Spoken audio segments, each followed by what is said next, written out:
नमस्कार दोस्तों, स्वागत है आप सभी का हमारे चैनल पर। आप देख रहे हैं क्यूरिन। तो दुनिया में कई ऐसी बीमारियां हैं जो व्यक्ति को अपनी चपेट में ले लेती हैं। हम इन बीमारियों से बचने के लिए एक अच्छा जीवन बिताते हैं, अच्छा आहार खाते हैं और साथ ही खुद को फिट रखने के लिए तमाम तरह के वर्कआउट और एक्सरसाइज भी करते हैं।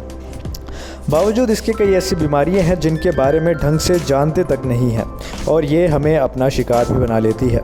ऐसी एक बीमारी है कार्डियक अरेस्ट, जिसके बारे में लोग बेहद कम जानते हैं। लेकिन ये एक गंभीर स्थिति होती है जिसमें दिल अचानक से धड़कना बंद हो जाता है और दिल की धड़कन अनियमित हो जाती है। हर साल कई हज़ार लोगों में से एक व्यक्ति की मौत इससे हो जाती है। तो चलिए जानते हैं इस बीमारी के बारे में, इसके क्या लक्षण हैं और कैसे इससे बचा जा सकता है।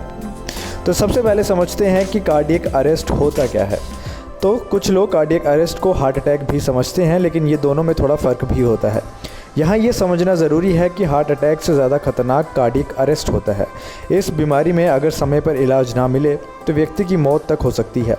इसमें इलेक्ट्रिक इम्बैलेंस के कारण दिल धड़कना बंद हो जाता है, जिसकी वजह से व्यक्ति सांस नहीं ले पाता और हाँफने लग जाता है। ऐसे में समय पर इलाज मिलना बेहद ज़रूरी हो जाता है। अब आपको मैं बताता हूँ कि इसके लक्षण क्या क्या होते हैं। तो अचानक होश खो बैठना और फिर अचानक गिर जाना, वही मरीज़ को हिलाने पर भी वो कोई अगर रिएक्शन ना दे तो ये इसके लक्षण हैं। दिल का अचानक से तेज़ी से धड़कना भी इसके लक्षण है। नॉर्मल तरीके से व्यक्ति सांस ना ले तो भी इसका लक्षण माना जाएगा। शरीर और दिमाग के अन्य हिस्सों में खून की आपूर्ति नहीं हो पाती है और पल्स और ब्लड प्रेशर थम जाता है, तो ये सारे इसके लक्षण माने जाते हैं। तो अब किसी को अगर कार्डियक अरेस्ट हो जाता है तो उसके लिए आप क्या मदद कर सकते हैं, ये समझिए। अगर किसी व्यक्ति को कार्डियक अरेस्ट आया है तो आपको सबसे पहले तो अस्पताल के नंबर पर फ़ोन करने की ज़रूरत है। सबसे पहले आप एक अस्पताल में फ़ोन करिए और मदद मंगवाइए। उसके बाद आपको तुरंत मरीज़ को CPR देना चाहिए। CPR देकर भी मरीज़ की जान बचाई जा सकती है। CPR एक बहुत ही अच्छी प्रणाली है जिसके ज़रिए आप लोगों को बचा सकते हैं। अब आपको मैं बताता हूं कि CPR दरअसल दिया कैसे जाता है और CPR होता क्या है। तो CPR देने के लिए आपको सबसे पहले मरीज़ की छाती पर 30 बार दबाव डालना होता है। अपने दोनों हाथों को एक साथ बांधें और व्यक्ति की छाती के बीच में रख दें।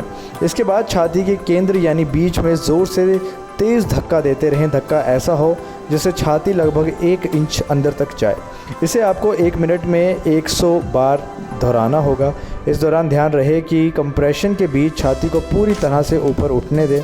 आपको CPR तब तक देते रहना है जब तक आपके पास मेडिकल सहायता नहीं पहुंच पाती। तो दोस्तों, ये CPR बहुत ही इम्पॉर्टेंट चीज़ होती है। कई बार ये बहुत हेल्पफुल भी होती है, तो इसके बारे में ज़रूर जानिए। अब आपको जाते जाते मैं ये भी बता चलता हूँ कि इसके उपाय क्या हैं बचने के। तो इसके लिए सबसे ज़रूरी है कि आप फिट रहिए, स्वस्थ रहिए, अपनी डाइट पर ध्यान दीजिए, अच्छा खाना खाइए, पौष्टिक खाना खाइए, कार्बोहाइड्रेट्स और कोलेस्ट्रॉल फैट को कम खाइए, प्रोटीन और मिनरल्स और विटामिन्स का ज़्यादा सेवन करिए। इसके अलावा दोस्तों, कम तेलीय पदार्थों को खाइए, मीठे पदार्थों को भी कम खाना है और बेहतर होगा कि आप जो है खाना वो खाइए जो सेहत के लिए अच्छा माना जाता है। तो दोस्तों, ये थी आज की हमारी खास जानकारी। उम्मीद करते हैं आपको ये जानकारी अच्छी लगी होगी। ऐसी तमाम जानकारी के लिए हमसे जुड़े रहिएगा। फ़िलहाल के लिए दीजिए इजाज़त। नमस्कार।